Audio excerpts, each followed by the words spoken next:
بسم اللہ الرحمن الرحیم۔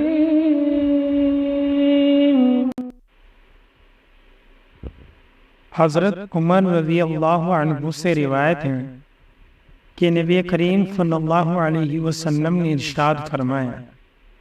خطاب کے بیٹے، جاؤ لوگوں میں یہ اعلان کر دو کہ جنت میں صرف ایمان والے ہی داخل ہوں گے۔ حضرت ابو لیلہ رضی اللہ عنہ سے روایت ہے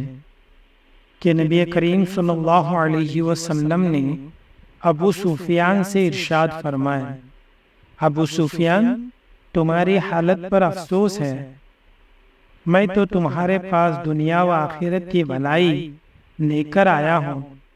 تم اسلام قبول کر لو، سلامتی میں آ جاؤ گے۔ حضرت انس رضی اللہ عنہ فرماتے ہیں کہ میں نے نبی کریم صلی اللہ علیہ وسلم کو یہ ارشاد فرماتے ہوئے سنا، جب قیامت کا دن ہوگا تو مجھے شفاعت کی اجازت دی جائے گی، میں عرض کروں گا، اے میرے رب، جنت میں ہر اس شخص کو داخل فرما دیجیے جس کے دل میں رائی کے دانے کے برابر بھی ایمان ہو۔ اللہ تعالیٰ میری اس شفاعت کو قبول فرما لیں گے اور وہ لوگ جنت میں داخل ہو جائیں گے۔ پھر میں عرض کروں گا، جنت میں ہر اس شخص کو داخل فرما دیجیے جس کے دل میں ذرا سا بھی ایمان ہو۔ حضرت ابو سعید خدری رضی اللہ عنہ سے روایت ہے کہ نبی کریم صلی اللہ علیہ وسلم نے ارشاد فرمایا، جب جنتی جنت میں اور دوزخی دوزخ میں داخل ہو چکے ہوں گے تو اللہ تعالیٰ ارشاد فرمائیں گے، جس کے دل میں رائی کے دانے کے برابر بھی ایمان ہو اسے بھی دوزخ سے نکال لو۔ چنانچہ ان لوگوں کو بھی نکال لیا جائے گا، ان کی حالت یہ ہوگی کہ جل کر سیاہ فام ہو گئے ہوں گے، اس کے بعد ان کو نہر حیات میں ڈالا جائے گا تو وہ اس طرح فوری طور پر تر و تازہ ہو کر نکل آئیں گے جیسے دانہ سیلاب کے کوڑے میں پانی اور کھاد ملنے کی وجہ سے فوری اگ آتا ہے۔ کبھی تم نے غور کیا ہے کہ وہ کیسا زرد بل کھایا ہوا نکلتا ہے؟ حضرت ابو امامہ رضی اللہ عنہ سے روایت ہے کہ ایک شخص نے رسول اللہ صلی اللہ علیہ وسلم سے سوال کیا کہ ایمان کیا ہے؟ آپ صلی اللہ علیہ وسلم نے ارشاد فرمایا، جب تم کو اپنے اچھے عمل سے خوشی ہو اور اپنے برے کام پر رنج ہو تو تم مومن ہو۔ حضرت عباس بن عبد المطلب رضی اللہ عنہ سے روایت ہے کہ انہوں نے رسول اللہ صلی اللہ علیہ وسلم کو یہ ارشاد فرماتے ہوئے سنا، ایمان کا مزہ اس نے چکھا اور ایمان کی لذت اسے ملی جو اللہ تعالیٰ کو رب، اسلام کو دین اور محمد صلی اللہ علیہ وسلم کو رسول ماننے پر راضی ہو جائے۔ فائدہ مطلب یہ ہے کہ اللہ تعالیٰ کی بندگی اور اسلام کے مطابق عمل اور حضرت محمد صلی اللہ علیہ وسلم کی اطاعت اللہ تعالیٰ اور ان کے رسول صلی اللہ علیہ وسلم اور اسلام کی محبت کے ساتھ ہو۔ جس کو یہ بات نصیب ہو گئی یقیناً ایمانی لذت میں بھی اس کا حصہ ہو گیا۔ حضرت انس رضی اللہ عنہ روایت کرتے ہیں کہ رسول اللہ صلی اللہ علیہ وسلم نے ارشاد فرمایا، ایمان کی حلاوت اسی کو نصیب ہوگی جس میں تین باتیں پائی جائے گی، ایک یہ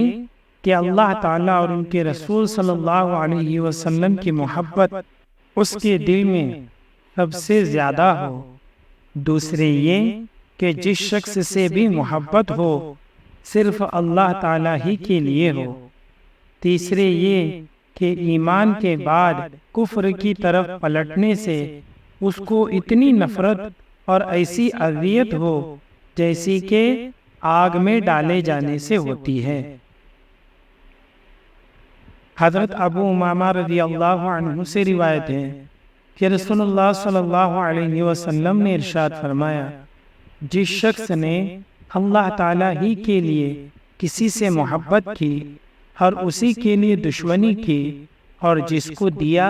اللہ تعالیٰ ہی کے لیے دیا، اور جس کو نہیں دیا اللہ تعالیٰ ہی کے لیے نہیں دیا، تو اس نے ایمان کی تکمیل کر لی۔ حضرت ابن عباس رضی اللہ عنہما روایت کرتے ہیں کہ رسول اللہ صلی اللہ علیہ وسلم نے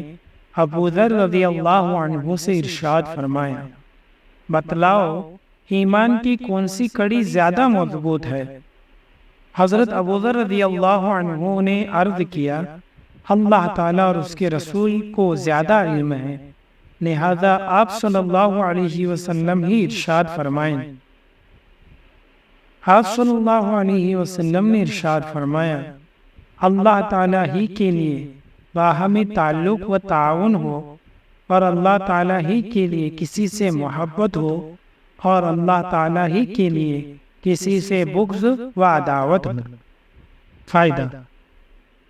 مطلب یہ ہے کہ ایمانی شعبوں میں سب سے زیادہ شاندار اور پائیدار شعبہ یہ ہے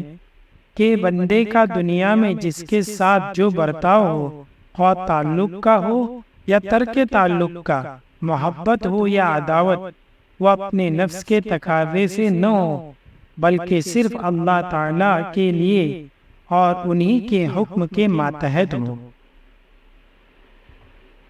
حضرت انس بن مالک رضی اللہ عنہ روایت کرتے ہیں کہ رسول اللہ صلی اللہ علیہ وسلم نے ارشاد فرمایا، جس شخص نے مجھے دیکھا اور مجھ پر ایمان لایا، اس کو تو ایک بار مبارکباد، اور جس نے مجھے نہیں دیکھا اور پھر مجھ پر ایمان لایا،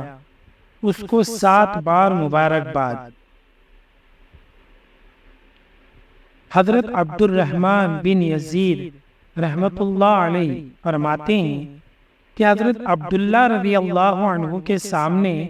کچھ لوگوں نے رسول اللہ صلی اللہ علیہ وسلم کے صحابہ اور ان کے ایمان کا تذکرہ چھیڑ دیا۔ اس پر حضرت عبداللہ رضی اللہ عنہ نے فرمایا، رسول اللہ صلی اللہ علیہ وسلم کی صداقت ہر اس شخص کے سامنے جس نے آپ کو دیکھا تھا بالکل صاف اور واضح تھی۔ اس ذات کی قسم جس کے سوا کوئی معبود نہیں، سب سے افضل ایمان اس شخص کا ہے جس کا ایمان بن دیکھے ہو۔ پھر اس کے ثبوت میں انہوں نے یہ آیت پڑھی، الف لام میم ذالک الکتاب لا ریب فیہ سے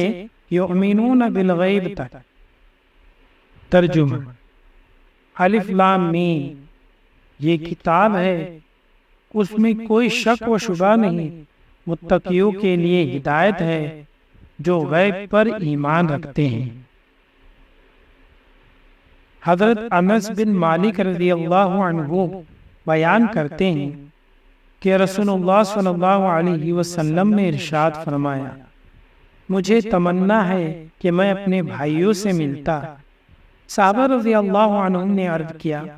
کیا ہم آپ کے بھائی نہیں ہیں؟ آپ صلی اللہ علیہ وسلم نے ارشاد فرمایا،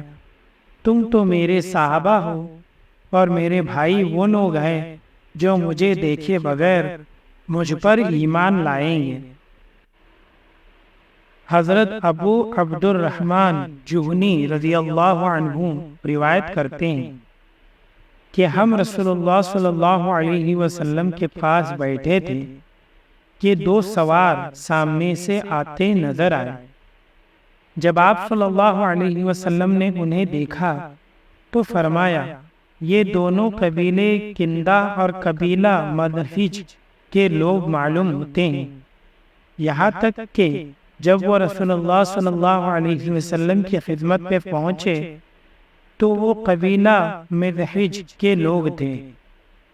راوی کہتے ہیں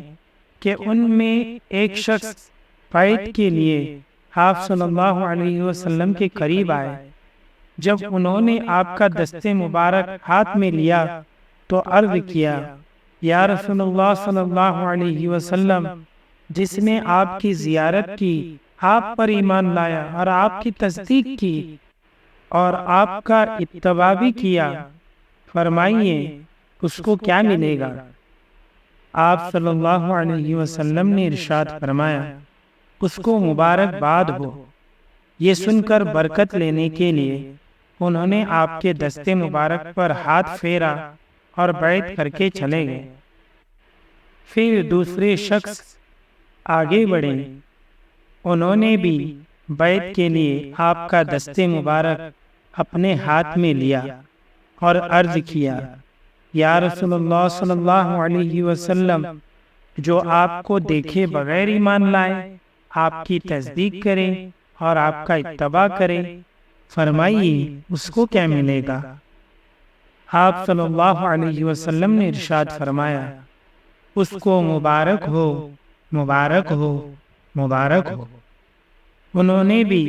آپ صلی اللہ علیہ وسلم کے دست مبارک پر ہاتھ پھیرا اور بیعت کر کے چلے گئے۔ اللہ تعالی ہم سب کو کہنے سننے سے زیادہ عمل کرنے کی توفیق عطا فرمائے، آمین۔